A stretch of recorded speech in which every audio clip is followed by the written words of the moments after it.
Many thanks for joining us right here on Look Up Weekend, and of course you're just in time for the Weekend Focus that comes to you on every Sunday at 9 p.m.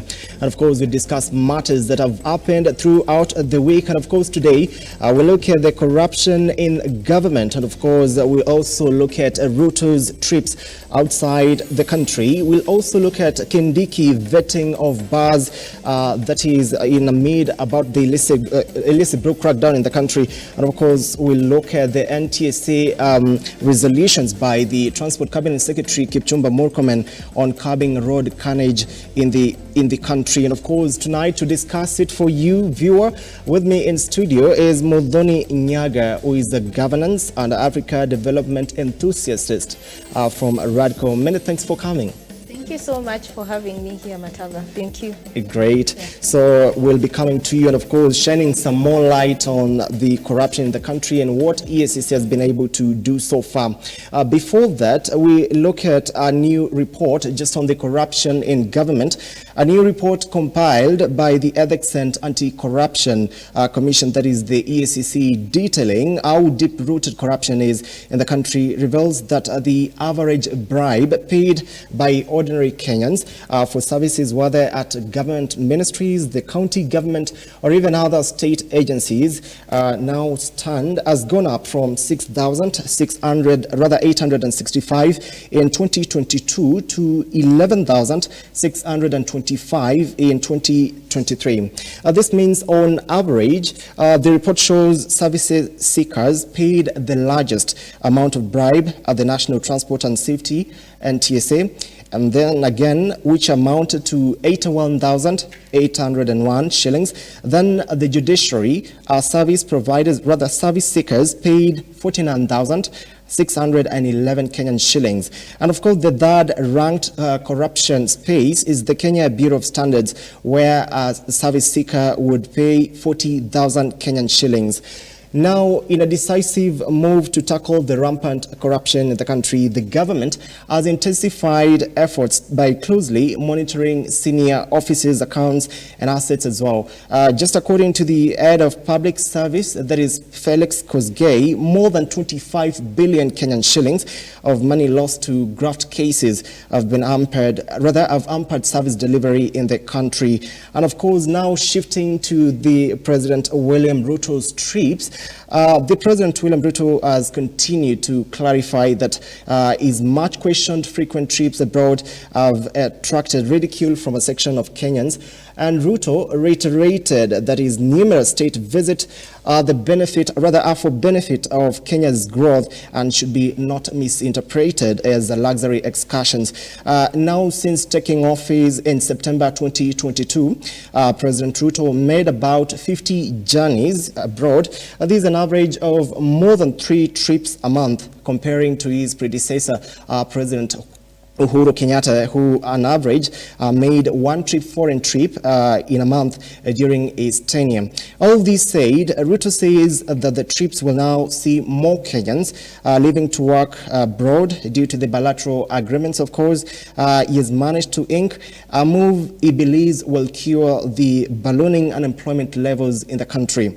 Some of the achievements that you could say so far include the recent signing of the 8.7 billion Kenyan shillings agreement with the United States Millennium Change Corporation to finance the acquisition of electric BRT buses. And of course, following the trips, Kenya has also managed to bag, that is 75 million Kenyan shillings in green investment to boost its climate action. And of course, we'll be looking much into that. Shifting to that is Kindiki vetting of the bars, of course, and the fight against illicit alcohol in the country. Bar owners across the country have demanded immediate reopening of their businesses following the lapse of the vetting deadline of operating licenses and permits. But Interior Cabinet Secretary Kithure Kindiki now says only 2 out of the 29 of the liquor manufacturers and distillers have been cleared to resume production. This means that 27 manufacturers and distillers will not resume operations as they failed the vetting test. Moving on, the 25 directives issued by CS Interior, that is Kithure Kindiki, includes the suspension of all licenses for second-generation alcohol and alcoholic beverage and manufacturers, distillers. And again, it consists of all existing valid licenses will be vetted afresh within 21 days. And of course, we've seen the bar owners now calling him on to act up with speed. No bars or even alcoholic outlets shall be allowed to operate beyond the stipulated operating hours, and then there is a failure to adhere to their directions attracts to the imprisonment, and all licensed drug manufacturers to be shut down with immediate effect. Now shift again to the Transport Cabinet Secretary Kipchumba Murkomen in a bid to curb the rampant road carnage in the country. He says that he has implored Kenyans to be patient, that the Ministry of Transport works to curb the rising number of road accidents. Murkomen, who said that he was especially concerned by the situation, that is especially transporting students, stated that the ministry will gazette new guidelines on how the school transport should be managed, given the recent accidents involving students from Chavakali High School, Kapsabet Boys, and Kenyatta University. Just to give you some figures, so far, 563 have so far died in road accidents of 2024, and then pedestrians lead in fatalities with a total of 216 cases now compared to 163 recorded last year in 2023. Motorcyclists recorded 140 deaths, representing a decrease when compared to 151 recorded in 2023. Now, the World Health Organization estimates that over 1.35 million deaths, annually, they occur due to the road accidents in the country. And of course, we'll be looking much more stories into that. Now, on the discussion in the corruption in the government, we talked to Muthoni Nyaga, who is the governance and Africa development enthusiast at Radcon, of course, to shine some more light what this really means and what the government has been able to do if caught in the wrong side of the law in terms of corruption is concerned. Many thanks for joining us. So far, the status of corruption in the country continues increasing. Not forgetting, since the country, we got independence from our founding fathers, that is Jomo Kenyatta, all the way to Mwai Kibaki era, all the way to Moi era. We've seen cases of corruption not once, not twice. But so far, how could you attribute with the recent status in the country? Thank you so much again for having me here. Now, it's unfortunate that we are, over 50 years down the line after independence, you're still losing billions. We are talking in the level of billions of Kenya shillings being lost through corruption and corrupt practices. And yet, the prosecution cases that we have had for corruption, no mega corruption case that has been done in Kenya so far. So it is a very unfortunate situation we are in as a country. Now, I was reading somewhere that the current average bribe for a Kenyan is at around 11,000 Kenya shillings. That is one person. Yeah, that is just one person, And when you look at 11,000 Kenya shillings right now, is a whole household income for some people in Kenya. Yep. So it is a very unfortunate situation. Now, going into the many forms of corruption that we have in Kenya, some of them, the most highest form of corruption in Kenya is bribery. Yep. And most of them happen in broad daylight. There's a certain comfortability that Kenyans have had with bribing their way out of anything, just anything. Even when I'm, on the road or I'm somewhere seeking for a job, the first thing that comes to a Kenyan mind is, how much can I give you? These days, we are not even waiting to be asked. Yep. I need something small. It is us ourselves who are offering it. Yep. So with this kind of getting comfortable with corruption, it is definitely going to become worse, and it is very unfortunate. It's become a norm in the country. Yes, it has But become in a as norm. much as it's becoming a norm in the country, what are some of the ways that you think the government could do it differently just to elevate how things are? I mean, when you look at corruption and the many different forms of corruption, the government, not only the government, but so many other stakeholders need to work as a collective unit to deal with corruption in this country. Now, the government has the mandate to ensure that public funds are not being embezzled or being lost through unscrupulous ways. Now, one of them is coming together as stakeholders of government, different arms of government coming together to work out a way that they can collaborate with each other so that at least they limit corruption. Because when you are talking about ending corruption, real corruption cannot end to a 0%, but we can at least minimize that to something that is manageable. Now, for example, if I look at the three arms of government, we have the executive, we have the legislature, and then we have the judiciary.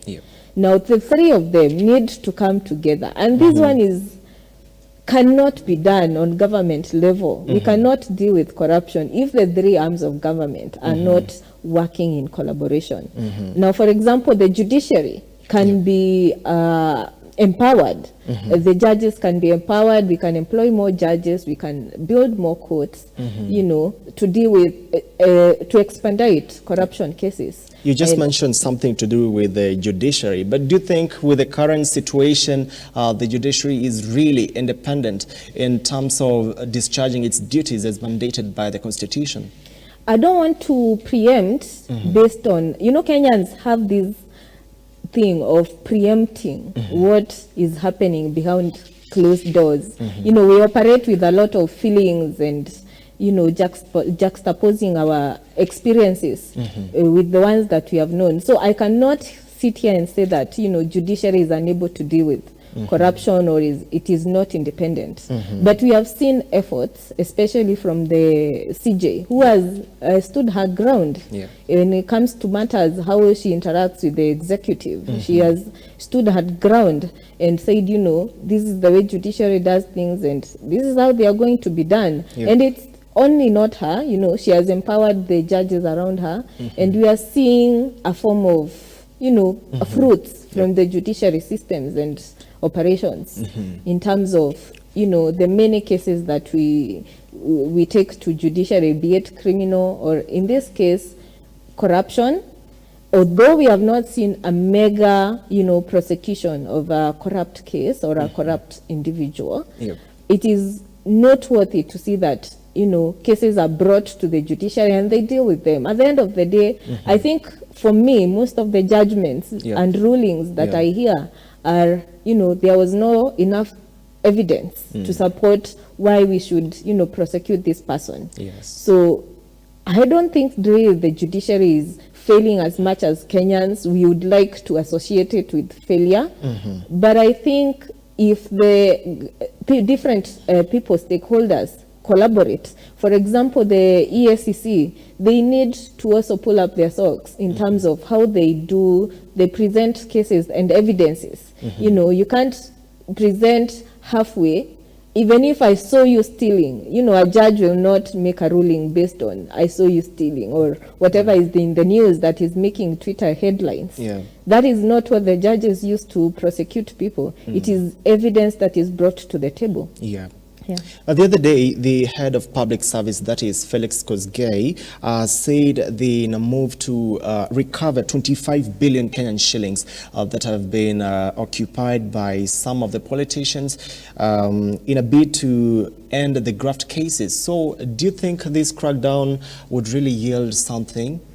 Yes, there is I don't know, it was maybe some 2 weeks ago or maybe last month, I can't remember, but there is a certain politician who is whose personal properties have been, you know, frozen and the concerned parties are trying to recover wealth. Yep. So I think it will work as long as there is willingness for all stakeholders to work together, because the peers can stand today and say we, or the public service chair can stand here today and say this amount of money has been lost and we know who stole it, but without a proper due and diligent court process, then there's no way you can recover that money. So I still insist on all stakeholders working together, to bring to recover the money.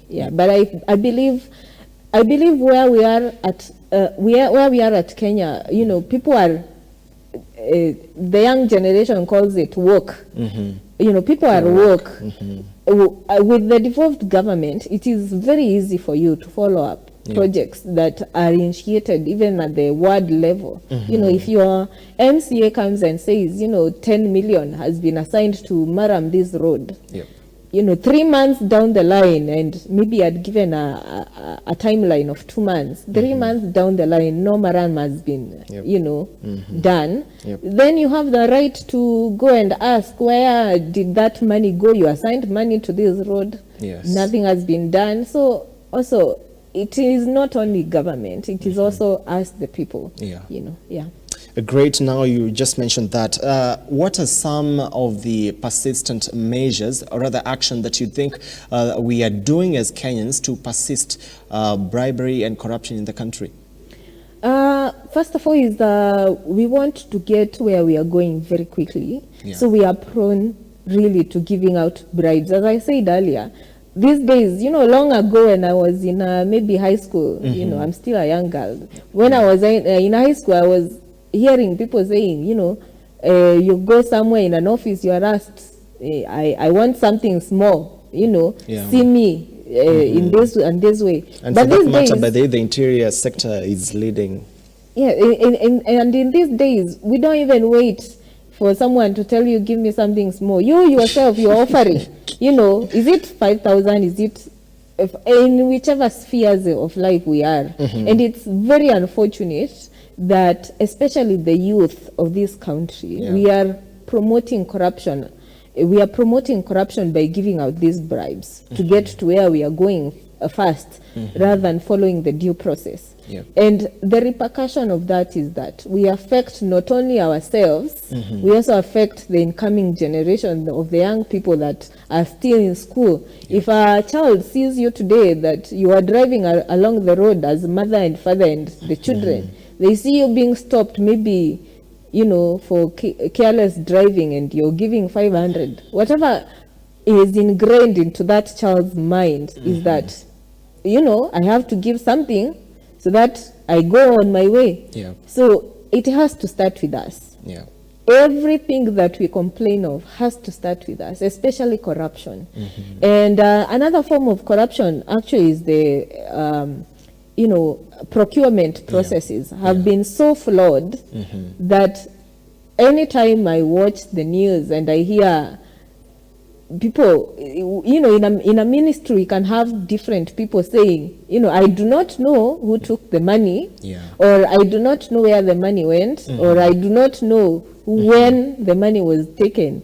That puts to question, are people really doing their work that they are supposed to do? Because in all sense, they are letting down the president, who has tried very much to try and ensure that things actually get done on the ground, not only on TV and in manifestos.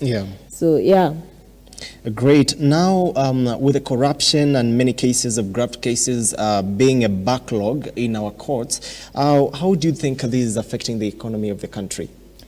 Of course,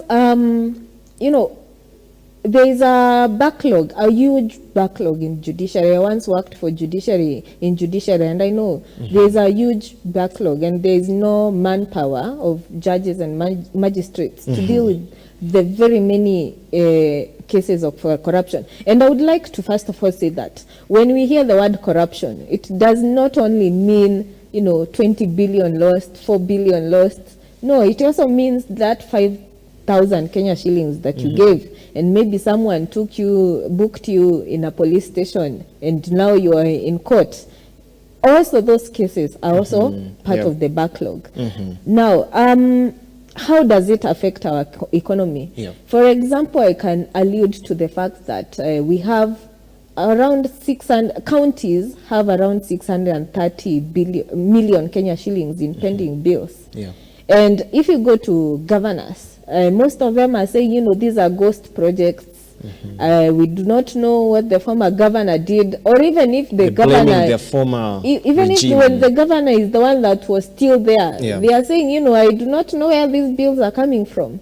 Then it shows you that somewhere the system is flawed. Yeah. And as a country, we need to take it serious. We need, from the exchequer, or wherever your money is coming from, if it is the treasury, and if it is, from the control of budget to the auditor general, Yeah. we need to have clear cut, that the money went from here, it was approved by this one, it landed into this bank account, who is in control of this money, Yeah. while it is in this bank account, Yeah. who gets paid for what, Yeah. how did they deliver? Can I go to the ground, to the villages and see, this is the road that this money went to. Yeah. So if we don't clear up how money is used in this country, if we don't have a goodwill to clear those systems, then we cannot even account, because we keep blaming each other. Yeah. No, I do not know where this money, I Back and forth. back and questions. forth, and it's very unfortunate. It is very unfortunate, yeah. Then what are some of the strategies that you think the government could employ to really reduce the menace? Some of the strategies, as I said, it is collaborating with other stakeholders in dealing with corruption. Yep. For example, and I am glad the president, President William Ruto, the first action he did when he took the oath of office was to, signing the judges that the former regime had refused. Yes. In the wake of, having no even enough manpower in the judiciary corridors. Now, I think more courts need to be established. People need to feel that justice is nearer them and they can access it. Apart from the judiciary level, then we also need where there are stringent measures by the government itself to check its workers and public service people who are charged with handling public money. Yes. There needs to be more stringent, and Parliament is part of Parliament is part of ensuring that these stringent measures are not only on paper and on policy, they are also done actually. There's a time I was following a deputy governor who had bought a chair worth 1 million Kenya shillings. Yeah. Up to now, I do Just not, before you get into that, Okay. let's talk about Ruto's trips. In as much as we're talking about corruption, we've also seen the president actually making more than 50 journeys abroad just in less than a month. What do you take? As a development student and a person who wants to be an expert in analyzing development, one thing I can tell you is that countries do not survive alone. No country is a loner, okay? So it is very important to establish multilateral and bilateral arrangements with other economies so that you're able to, build your own economy and have your people, living standards go up. Come down. Now, when Ruto goes to these trips, what would you say we can really say it has impacted from the trips? What can we quote? Let me say, first of all, people think that bilateral arrangements or multilateral arrangements with other countries is something that I'll go, to maybe Ghana and I come back today as the president and I'll bring you something in form of a gift that you'll see. No, these relationships take time to mature.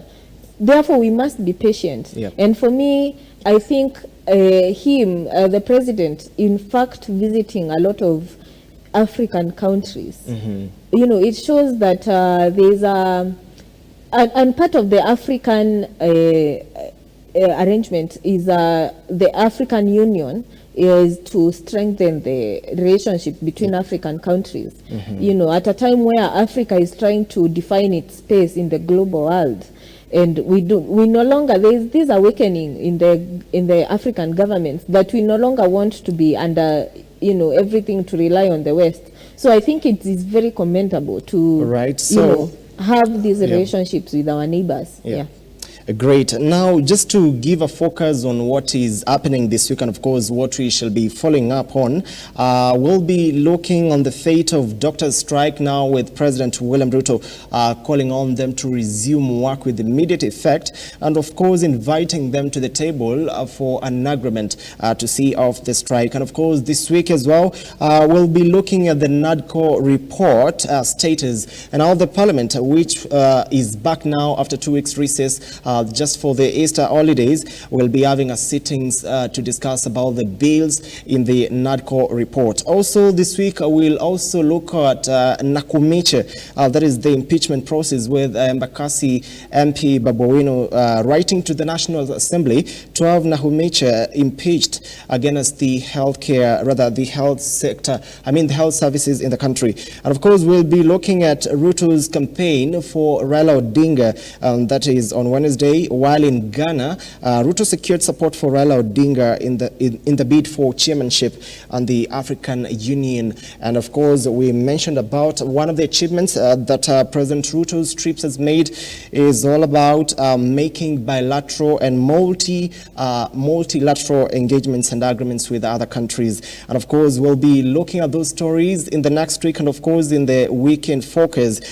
Today with me in studio has been Muthoni Nyaga, the governance and Africa development enthusiast for RADCO, and of course discussing matters on corruption and what really needs to be done in a bid to alleviate this, in as much as we're not finishing it, but just reduce it for the sake of the Kenyan citizens.